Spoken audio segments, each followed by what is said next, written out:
Thank you very much. Senator Menendez. Thank you, Mr. Chairman. Madam Secretary, for some context to my question, let me summarize the current events as I see it.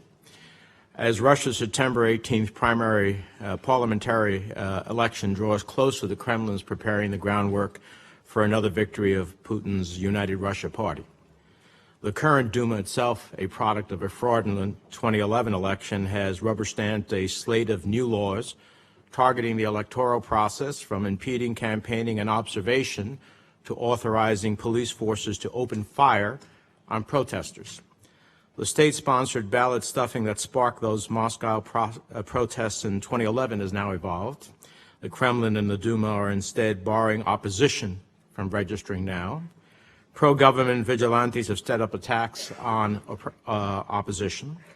Putin himself is repeatedly implicated in political assassinations and assassination attempts, as with Boris Nemtsov shot outside the Kremlin, dead outside of the Kremlin, or Mr. Kara-Murza, who is a witness here, who was poisoned near to death. The flames of nationalism are burning as bright as Putin's imperial adventures seem to be part of a campaign to make Russia great again. Whether in Ukraine, where with the exception of congressional sanctions that I and others helped offered and passed to this committee and the Congress passed in 2014, the administration has done relatively little to hold Russia accountable in meaningful material ways. Or in Syria, where we have been manured at having to coordinate with Russian forces who neither share common interests nor pursue common goals, while hundreds of thousands have died and millions have been displaced. Or at the UN, where they resist sanctions on Iran for missile violations in violation of UN Security Council resolutions, which they supported. Or in their violation of the INF Treaty, for which 2 years we have had discussions but no consequences. So I worry that the message that Putin must be taking from our responses is that his limit testing, aggression, and opportunism is the right approach, particularly when there are relatively negligible consequences at the end of the day for all of the things that I've listed, among others. And this is certainly a dry run for the 2018 presidential elections in Russia, where we would certainly expect Putin to continue to take advantage of the opportunities that he sees, whether that's the arbitrary violation of international borders, treaties, human rights, compacts, or wherever he decides that suits his personal interests at the time. So I'm trying to get a grasp of, we push the Ukrainians really hard to meet their 4 pillars, which have testified here very hard, but on the security side, on the Minsk agreement, we're failing dramatically. But we keep pushing the Ukrainians. We don't even talk about Crimea anymore. That's, I guess, gone. We have this violation of the INF Treaty, yet there are no consequences 2 years later, despite whatever engagement and conversations are to bring them back.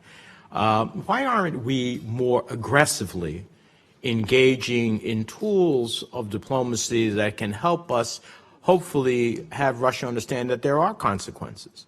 Why aren't we using the OSCE, which is clearly they are a signatory to and have clear violations? Why aren't we looking at more visa denials? Why aren't we looking at more frozen accounts? Why aren't we looking at more Magnitsky listings? I don't get it.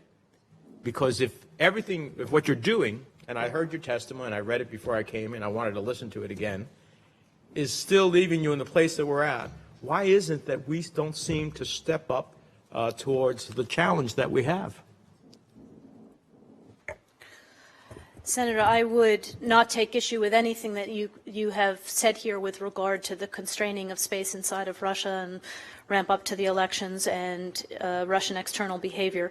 I would take issue with whether Russia is paying a price for this. We talked about the economic sanctions that this committee has supported over the last 2 years. I think Russia has paid a steep price, not simply through sanctions, but also through its overdependence on oil. We now have Russians, 13.4% of Russians living below the poverty line. We have GDP contraction of 3.7% in Russia in 2015 alone. I have 18 seconds. Why not answer my core question? Why not more visa denials? Why not more Magnitsky listings? Why not more refusal to U.S. banks? As you will hear a witness who says, don't let his ill-gotten gains of his cronies end up in the United States. Why aren't we pursuing all of those OSCE? Why aren't we doing it? Well, we are working on all of those things. As you know, every year we add names to the Magnitsky list. The Magnitsky legislation is relatively constraining. It has to go to that particular case. But we have denied a number of visas in the context of Ukraine sanctions, in the context of Syria sanctions, and we're continuing to look at what more we can and should do.